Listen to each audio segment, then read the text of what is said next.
កីឡាកររបស់ហង្សក្រហមលីវើពូលដែលត្រូវចាក់ចេញពីក្លឹបលីវើពូលម្នាក់ទៀតហើយគឺមហាម៉ាត់សាឡាមមហាម៉ាត់សាឡាមមានប្រវត្តិជូរចត់ជាមួយនឹងហង្សក្រហមលីវើពូលតាំងពីឆ្នាំ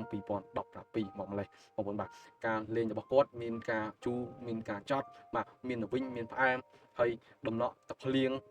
មានឈាមស្រក់នៅលើទឹកដីរបស់លីវើពូលមានច្រើនដងណាស់បងប្អូនបាទហើយការអាជីពបាល់ទាត់របស់គាត់តាំងពីឆ្នាំ2012មកម្លេះរហូតតមកដល់2017ចូលរួមជាមួយនឹងហង្សក្រហមលីវើពូលបានជួយហង្សក្រហមលីវើពូលឈ្នះពានរង្វាន់ជាច្រើនដូចជាបាទ UEFA Champions League នៅ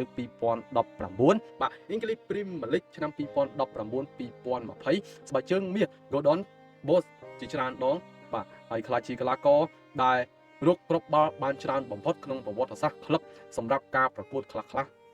ផងដែរដូចជាក្រុមជម្រើសជាតិផងដែរបងប្អូនបាទជាអ្នកដឹកនាំដ៏សំខាន់របស់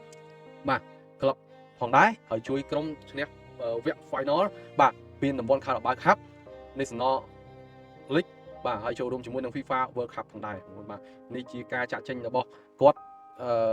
បន្សល់ទុកដោយស្នាដៃរបស់គាត់ផងដែរបងប្អូនបាទសាឡាមមានស្នាដៃជាច្រើនបាទដែលមិនអាចបំភ្លេចបានទេបងប្អូនបាទហើយ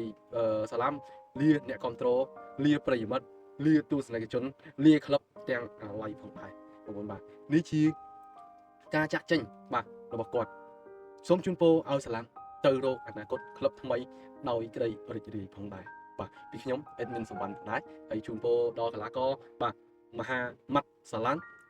ទទួលបានជោគជ័យក្នុងអាជីពបាល់ទាត់របស់គាត់តថ្ងៃមុខផងដែរអរគុណបើចង់បានព័ត៌មានថ្មីៗកុំភ្លេចចូលទៅក្នុង Go ខ្មែររបស់គ្នាបងប្អូនបាទអេដមីនធ្វើគូតម្លាក់ជាមួយថ្ងៃចែកជូនបងប្អូនប្រិយមិត្តលេងកំសាន្តគ្នាអរគុណ